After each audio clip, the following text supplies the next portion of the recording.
Buenos días, gracias por continuar en sintonía de su canal One World de YouTube. Hemos estado llevando conversaciones con diferentes personalidades para analizar la situación en el mundo, en nuestra América Latina y por supuesto en El Salvador. Hemos estado conversando con personas salvadoreñas y también con personajes internacionales. Ahora vamos a continuar en esta programación y es con la licenciada María Silvia Guillén, presidenta de la Fundación de Estudios para la Aplicación del Derecho FESPAD. María Silvia, muy buenos días. Buenos días, Guido. Qué gusto verlo y qué gusto estar en su programa.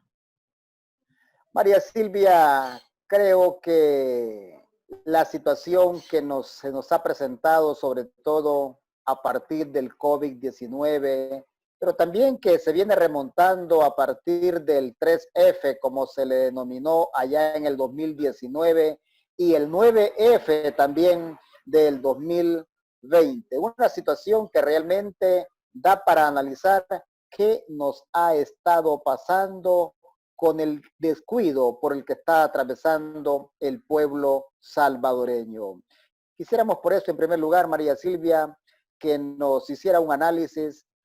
¿Cuál es la situación que está atravesando el Estado democrático y constitucional de derecho en este periodo en nuestro país, El Salvador? Sobre todo si ponemos como referencia todos los logros que se han obtenido luego de la firma de los acuerdos de paz. Bueno, yo creo, Guido, que es importante decir que El Salvador es una república y que como tal tiene como marco jurídico de referencia la Constitución de la República. Esa Constitución, como todos sabemos, es la ley máxima que rige el actuar de gobernantes y gobernados. Eso supone que vivir en un Estado de Derecho demanda que gobernantes y gobernados nos sometamos a lo que manda la Constitución y mandan las leyes. Y eso, como usted sabe, Guido, no es algo que queda a mi potestad, a mi voluntad, ni tampoco a la potestad del funcionario. Simple y sencillamente hay normas de obligatorio cumplimiento, especialmente las que tienen que ver con las que tienen rango constitucional.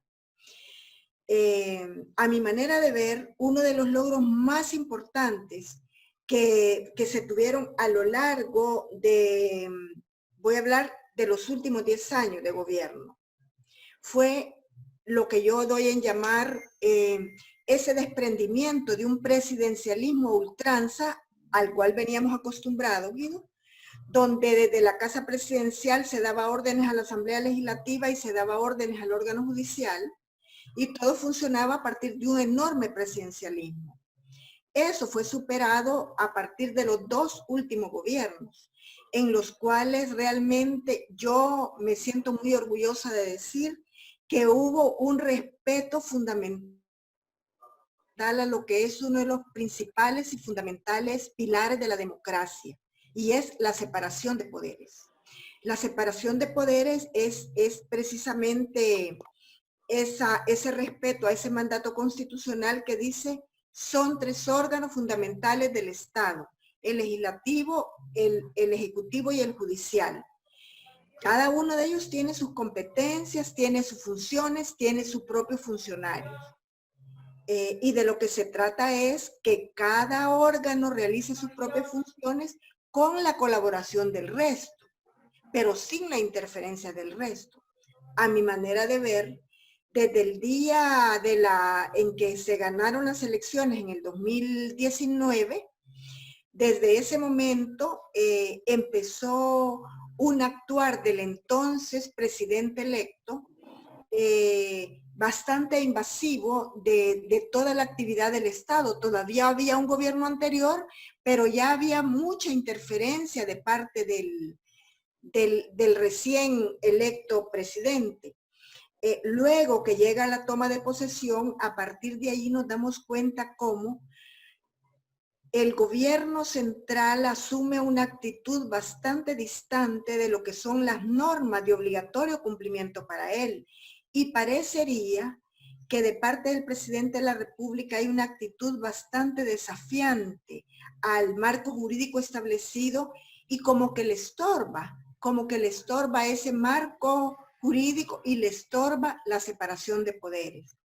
El paso del tiempo ha venido demostrando, yo creo que la primera demostración la tuvimos en febrero de este año, cuando ocurre lo que él llega a la Asamblea Legislativa acompañado de la Fuerza Armada y de altos mandos de la Policía Nacional Civil y llega acompañado de una turba prácticamente dispuestos a tomarse la Asamblea Legislativa porque no hacían lo que el presidente había ordenado que se hiciera. Ese tipo de conductas realmente dan así como una campanada fuerte a toda esa endeble democracia que se ha venido construyendo en El Salvador, porque usted muy bien sabe, Guido, venimos de una guerra. Llegamos a unos acuerdos de paz donde se toman acuerdos fundamentales a partir de los cuales se busca fortalecer la institucionalidad del Estado.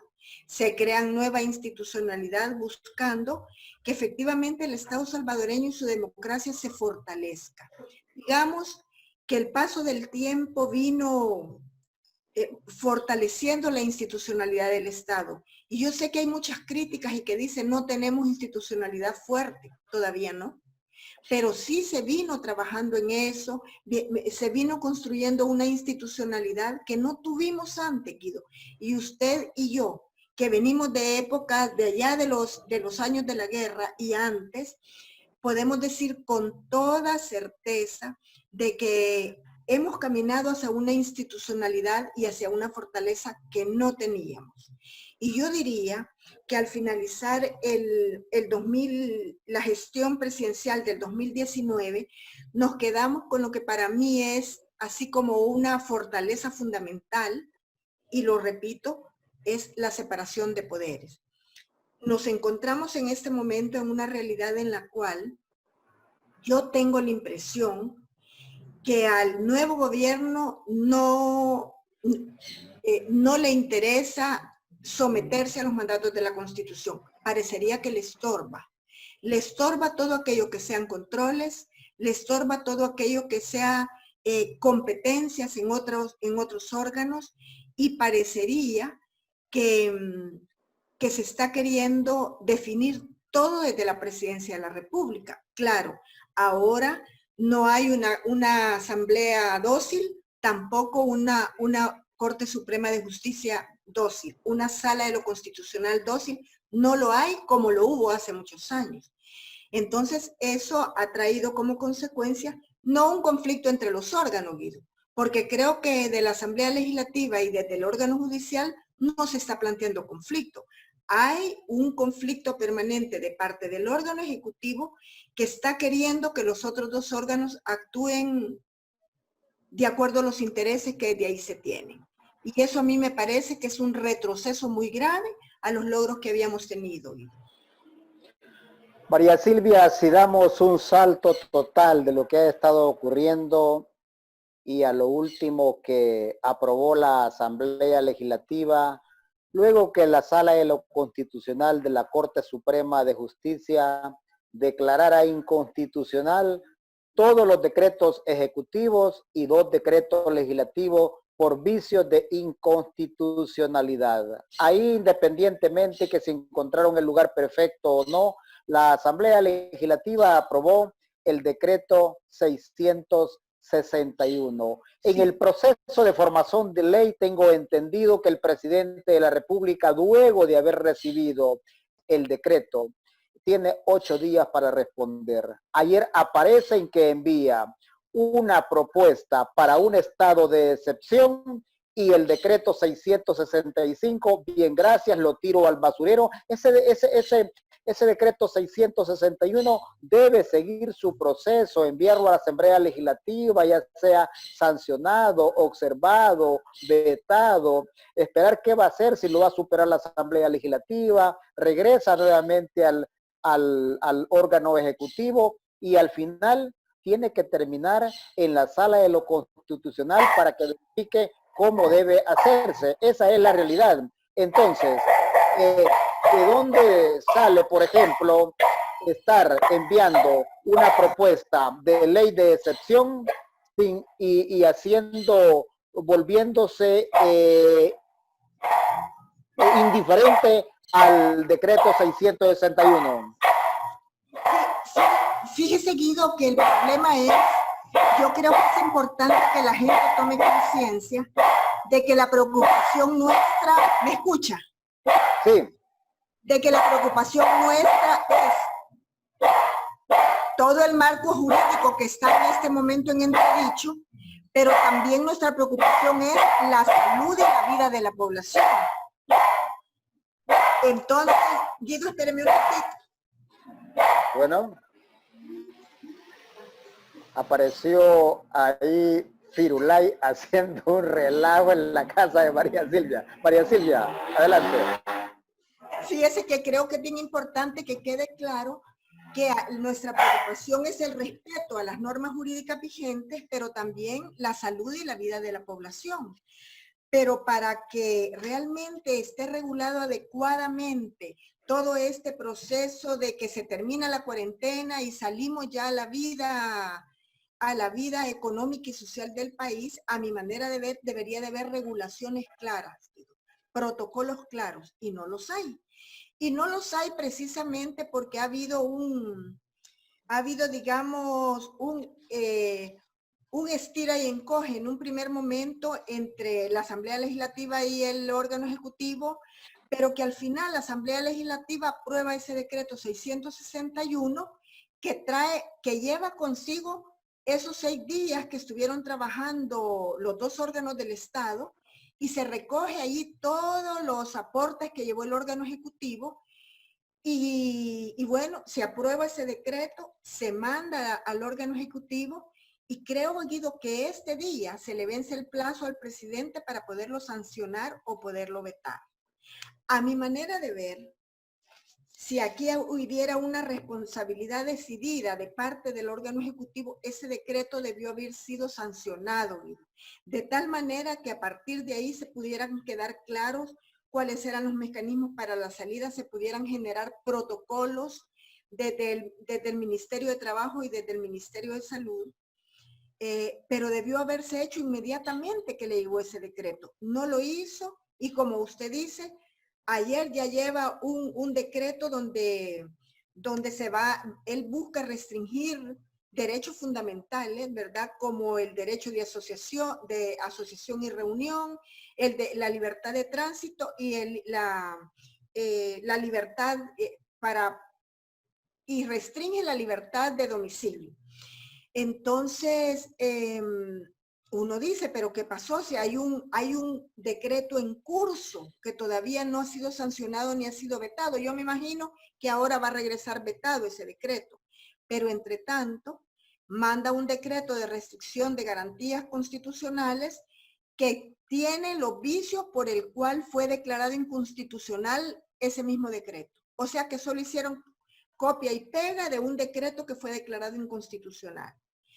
Entonces uno se pregunta, ¿y a qué estamos jugando?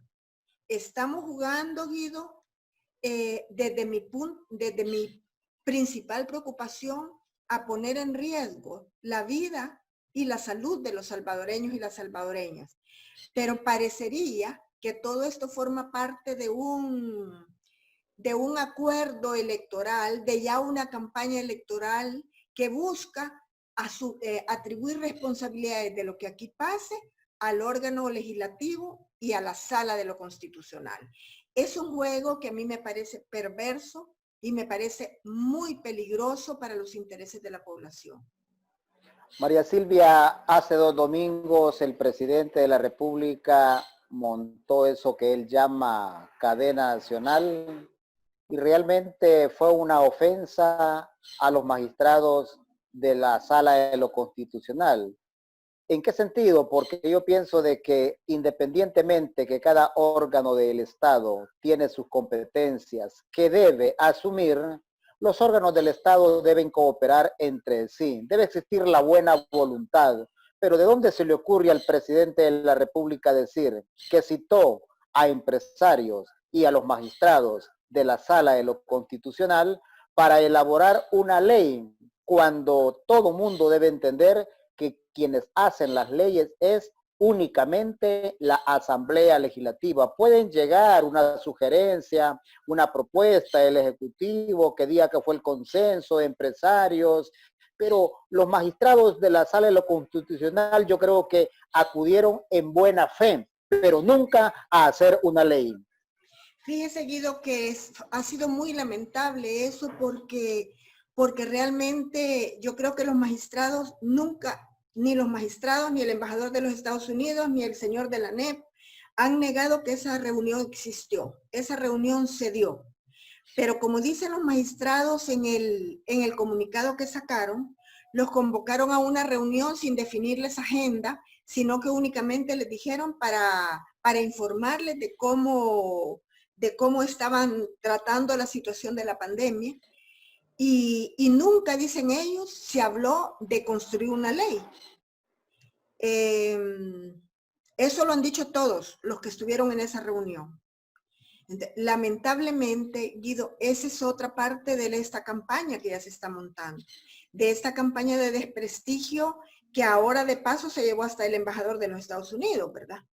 Pero que una campaña que tiene que ver ya con intereses electorales, pero que pone totalmente en entredicho esa competencia, no es competencia, es responsabilidad que tiene el presidente de la República de mantener la paz social en El Salvador. Y una forma de lograrlo es precisamente mantener una relación armónica con los otros órganos del Estado. Pero aquí parecería que de lo que se trata es de lanzar aguas turbias permanentemente al ambiente para demostrar que yo lo estoy haciendo todo bien. Son ellos los que están haciendo las cosas mal. Entonces, eso es muy peligroso. Es muy peligroso porque se están provocando varias cuestiones. Usted habrá visto que ya el presidente dijo hace unos días, a raíz de la respuesta que los magistrados le dan a una carta impresentable que él le mandó a los magistrados, ¿verdad? Y que los magistrados le dicen, no le podemos devolver nada de lo que usted ha tenido nunca, ¿verdad? Entonces el presidente dice, y ellos quieren que yo aplique esta constitución mala que ha permitido la corrupción en los gobiernos anteriores, o sea que ahora ya no pelea solo con la asamblea y con los magistrados de la sala, sino que ahora también ya está descalificando la constitución. Y esto no es de gratis. Aquí hay un interés en el fondo que a lo mejor usted ya me va a preguntar sobre eso. Claro, María Silvia, por allá apareció el vicepresidente de la República diciendo que va a presentar una reforma a la Constitución de la República. Ya la hemos abordado. Ni al presidente de la República, ni desgraciadamente al vicepresidente de la República, que es abogado, que viene de defender la Constitución en otros momentos, que viene de ser presidente del IEGES, no le importa en este momento la reforma constitucional. Lo que le importa es hacer un juego político para buscar ganancias electorales en las próximas elecciones. Creo que eso no se vale y el pueblo debe de entenderlo y denunciarlo. Así es. Fíjese que yo no... efectivamente, a mí me parece que todo esto que está ocurriendo, esta descalificación, descargar responsabilidades y asumirme yo como la víctima y además asumirme como quien todo lo está haciendo bien, tiene que ver con campaña electoral. Pero yo no no negaría absolutamente que no haya interés de reforma constitucional, Guido. Yo sé que una reforma constitucional es cuesta arriba, nuestra constitución no prevé una reforma, cambiar la constitución no lo prevé de ninguna manera, y además los intereses que yo veo cuando el vicepresidente dice es que aquí debemos de hacer un nuevo Estado que responda a los intereses del pueblo salvadoreño. Precisamente está hablando de modificar aquellos artículos de la Constitución a los que doctrinariamente se deben llamar cláusulas pétreas, que son aquellas que con base en el artículo 248 de la Constitución no son reformables, no son modificables en la Constitución. Entonces el vicepresidente sabe muy bien que es muy difícil lo que él está proponiendo.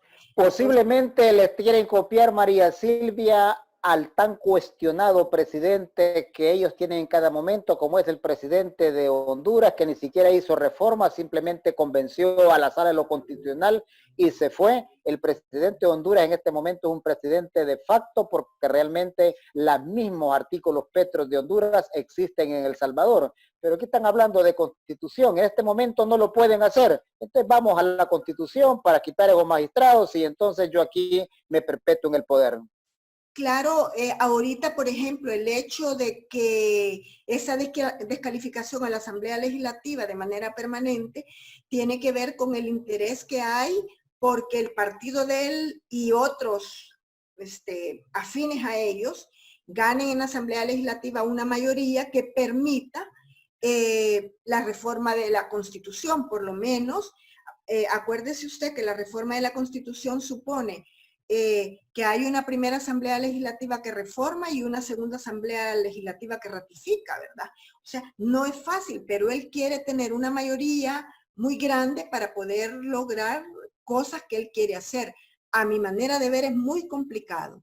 No es simple lo que ellos están proponiendo, pero están lanzando cortinas de humo que tienen muy confundida a la población, pero que al mismo tiempo está desgastando muchísimo a los otros dos órganos del Estado. María Silvia, creo que es necesario interesarse por conocer la realidad del país para cambiarla, pero no para pervertirla. Porque yo pienso, estaría pensando que el presidente de la República se ha asesorado bien, conoce la problemática del país, pero sobre todo conoce la carencia de cultura política y esa sí es una deuda que la hemos criticado desde el mismo momento de la firma de los acuerdos de paz. Arena nunca iba a hacer eso, sino que creo yo que aquí es lo que no pudimos hacer durante los últimos 10 años a partir del 2009. Meter la cultura política en la currícula educativa, pero maestros y alumnos andan sin cultura política, María Silvia. Claro, y este es un momento, Guido, o sea, yo creo que es importante traer a cuenta aquella época en las cuales nosotros éramos estudiantes, donde realmente nosotros teníamos una cabeza política y quienes no la teníamos nos estudiamos para eso, de tal manera que tuvimos una visión clara de lo que políticamente estaba ocurriendo en el país. Eso pasaba con los maestros, eso pasaba con los estudiantes de cualquier nivel. Pero con el paso del tiempo usted se da cuenta cómo ahora el personal docente es un personal bastante distante de la vida política del país, no les interesa la vida política.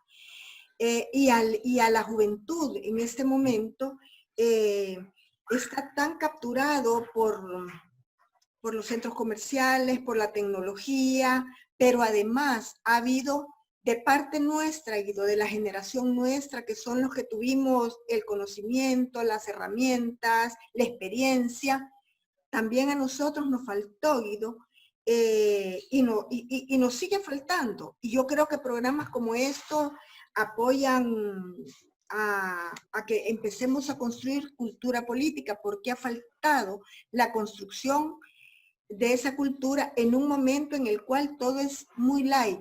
Todo es muy relativo, muy fácil, muy ligero y hay una trampa permanente de otros intereses que descalifican la política y descalifican los políticos y descalifican los partidos políticos. Entonces, en eso no nos metamos porque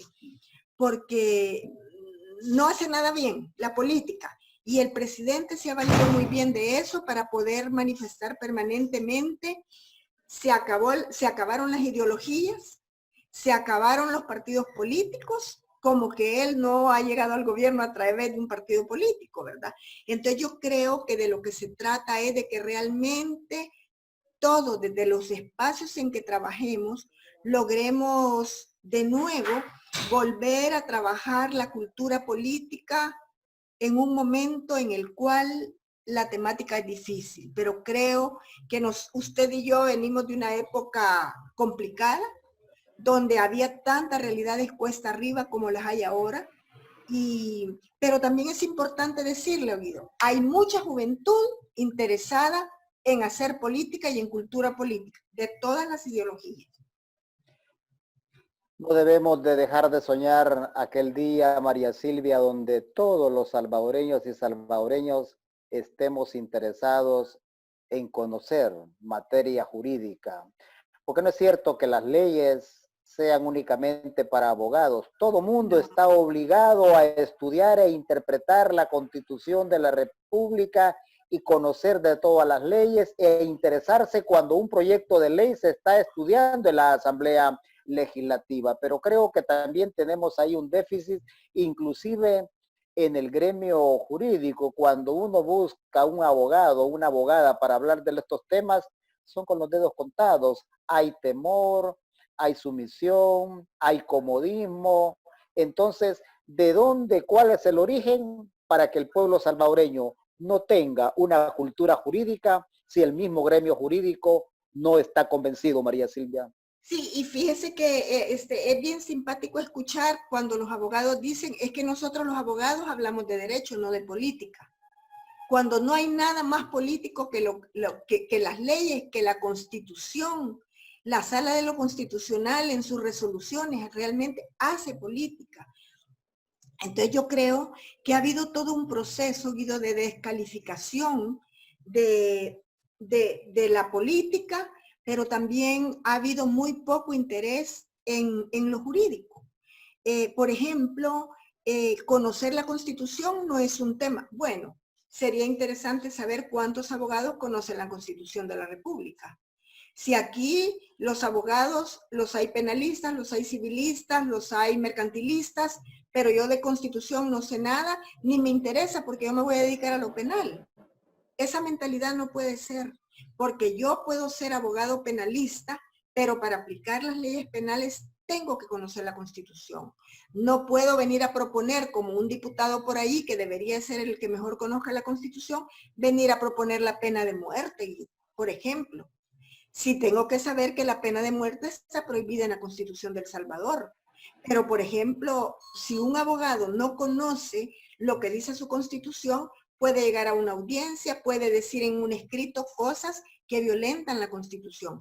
Pero también es bueno conocer la Constitución porque eso le da a las juventudes en la calle, a las mujeres en su casa, a toda la población, nos da herramientas que nos permite conocer los derechos que tenemos y la forma en que podemos defender esos derechos. María Silvia, para ir finalizando, creo que es un tema también interesantísimo. ¿Cuánta deuda tenemos? Por ejemplo, si conocemos el tipo de Estado que tenemos, vamos a entender de manera constitucional cuáles son las facultades de cada órgano del Estado. Ahí vamos a entender cuál es el sistema de presos y contrapesos. En el mismo momento en que se están construyendo, poniendo en práctica la construcción, por ejemplo, de una ley, ahí nos damos cuenta que hay también pesos y contrapesos con esto que la Asamblea propone, las 3 facultades que el presidente puede aplicar, ya sea vetar, sancionar u observar, y al final esto termina en la Sala de lo Constitucional. En el proceso de formación de ley comienzan los pesos y contrapesos. Yo estaba platicando recientemente y corregí a un obispo de la conferencia episcopal porque me dice, ¿por qué los diputados no se ponen de acuerdo, no negocian con el presidente? Le digo, un momento, pero la Constitución de la República no se negocia.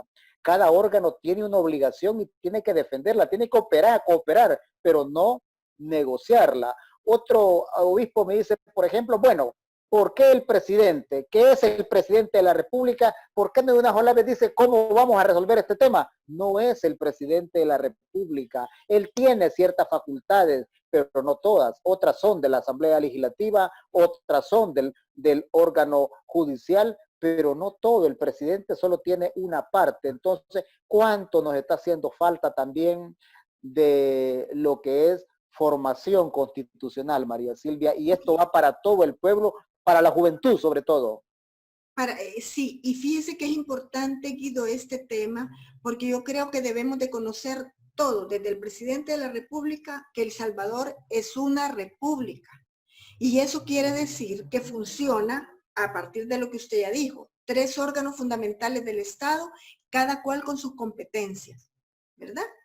Y ningún órgano puede interferir en las competencias del otro, ni asumir, ni quitarle competencias, ni pedirle a la sala, deme competencias que yo no tengo, pero que quiero tener, eso no se puede.